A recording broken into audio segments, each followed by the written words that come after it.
শুভ বিকেল বন্ধুরা। সোনামণির জন্য তালের বড়া বানাচ্ছি জন্মাষ্টমী। এখানে দুটো তাল ভালো করে ছেঁকে ভালো করে ভেঙে ছেঁকে নিয়েছি। তার মধ্যে 200 সুজি দিয়েছি, 1 কাপ বড় কাপ ময়দা দিয়েছি, একটা গোটা নারকেল কোড়া দিয়েছি, চিনি দিয়েছি আন্দাজ মতো, আর খেজুর পাটালি গুড় দিয়েছি, আর আমুল দুধ দিয়েছি 1 কাপ দিয়ে এটাকে ভালো করে মেখে নিয়েছি।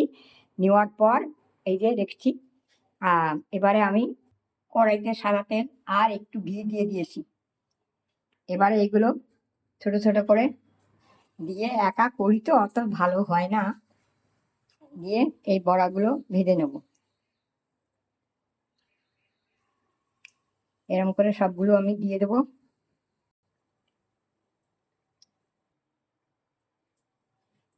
আঁচটা আমি কম করে দিয়েছি। এবারে এগুলো উল্টে দেবো ভালো করে আস্তে আস্তে।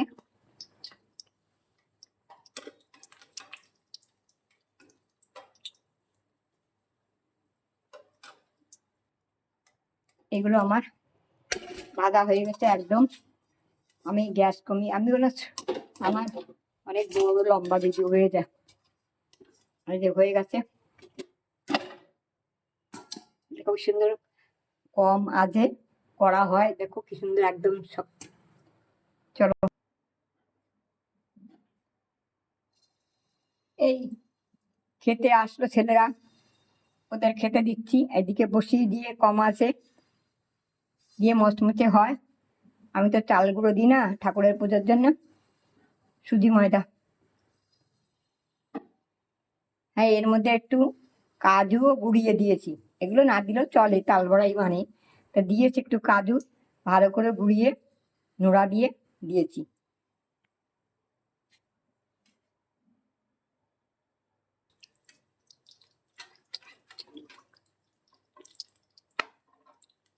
এটা বসিয়ে দিয়েছি। আমি অন্যদিকে ঠাকুরের ভোগ টোক সবাই বিতরণ করছি, দিয়ে আসে মাঝে মাঝে এসে করছি।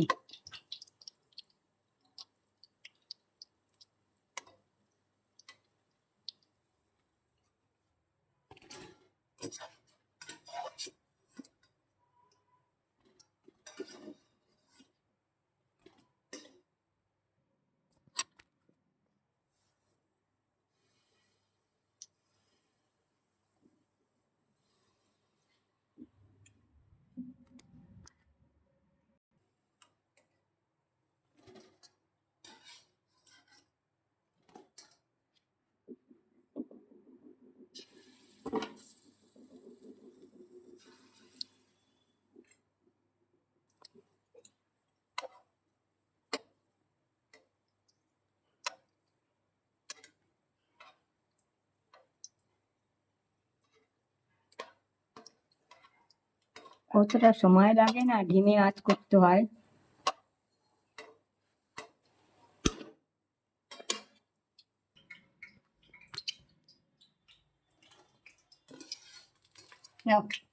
আমার সবগুলো ভাজা হয়ে গেছে।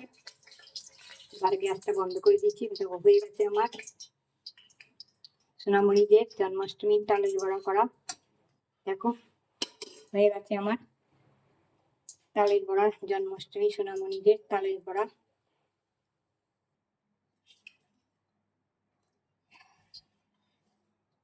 সুজি, ময়দা, নারকোল, আর আমুল গুঁড়ো দুধ, চিনি, আর আখের বলছি, খেজুর পাটালি গুড় ভালো করে নরম করে নিয়েছি।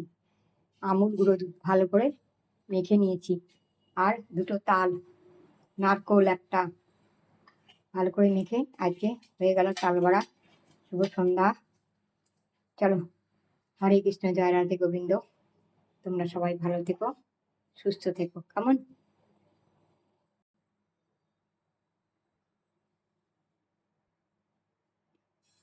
হরে কৃষ্ণ, জয় রাধে গোবিন্দ। টাটা।